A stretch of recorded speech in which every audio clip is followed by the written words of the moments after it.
Hello, this is Kristen Nichols. I am the hemp editor at MJBiz, and I am thrilled today to be joined by the executive director of the Hemp Industries Association, Jody McGinness, who's going to fill us in. It's been an extremely busy month for hemp. Every June, of course, is a busy month if you're in the hemp industry, but this one is for sure been very busy. So thank you so much for making time in this busy month to sit down with me.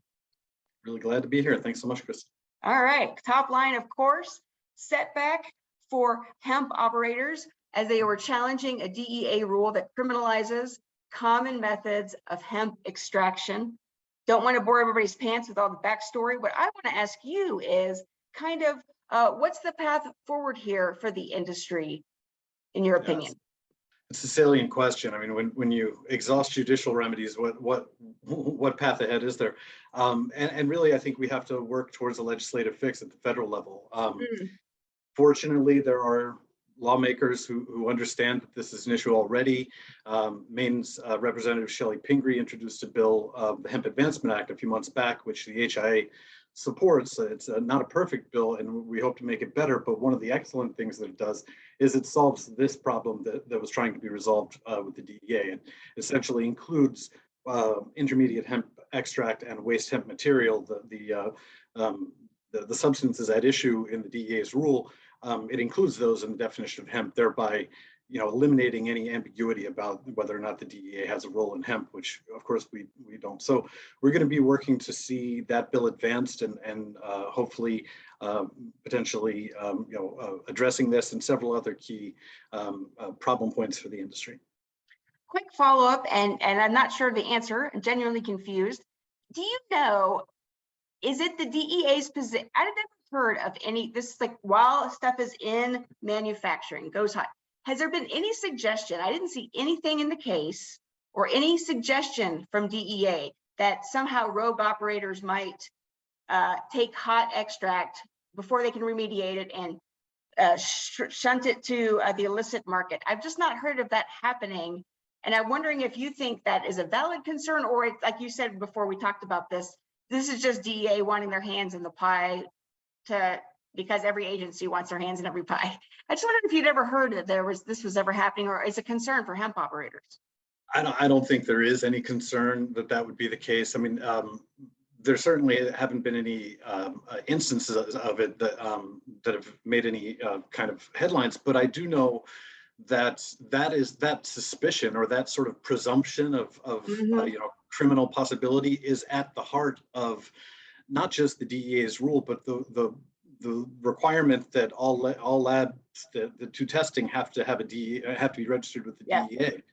There's sort of a presumption that somebody in law enforcement can remember DEA is not a regulatory agency. They're cops. The cops need to be have you on their radar if you're even testing these products. And we know that the hemp industry is not at all in need of their scrutiny in this regard. And so yeah, I mean, there is no action that triggered their rulemaking here. It's simply, according to them, was them interpreting the rule as it was written, interpreting the law as it was written.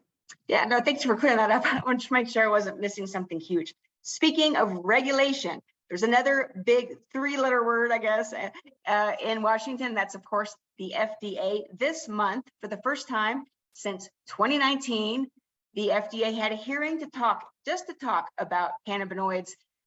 They talked about the pharmacological activity of certain ingredients in a dietary supplement, but they said cannabinoids was the case study. So everyone expected the hearing would be all about hemp-derived cannabinoids. My question for you, what do you make of this hearing? Does it move the ball forward, or where are we with everything?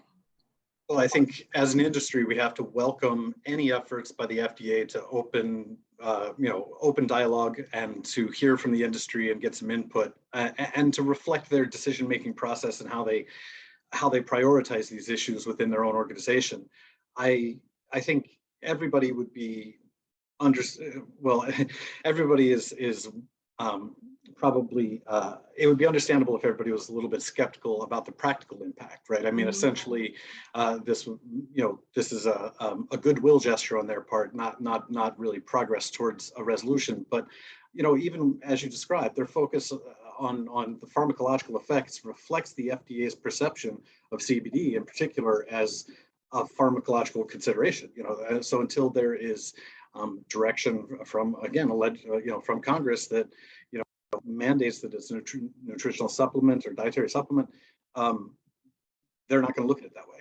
And now we have, we're in a situation as an industry where we have states trying to be responsible. There are edible products on their shelves and they want to require nutritional panels for those things, like their consumers should. But if you are a manufacturer and you put a nutritional panel on your product, you're going to get slapped by an FDA warning letter. And if you talk, if you talk to the state of New York, for instance, they say talk to the FDA, and the FDA says, yeah, that's your problem. So, I mean, this is an untenable situation, and they're not going to fix it on their own. So I think, we need to continue to back legislative measures like those that are out there to move the needle for the FDA. I covered this month a webinar from some smart lawyers, including someone that has worked with you some, Sean Hauser. And she was talking about this very issue and said states are being forced to be mini FDAs. And I used to cover state government for a long time, love state governments. They are not equipped to be mini FDAs. And who's the big loser here, I would say, is not the hemp industry, it's consumers. Yes, so I know everybody wants to see this move. And it was cool to see an acknowledgement, I thought, from the FDA that's like, we realize this is everywhere. And that people, want to access things that have some regulation. So hopefully we'll see something. Well, I appreciate, thanks for letting me talk at you so much.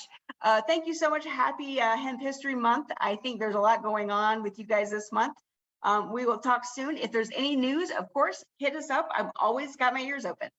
Sure will. Thanks so much, Kristen.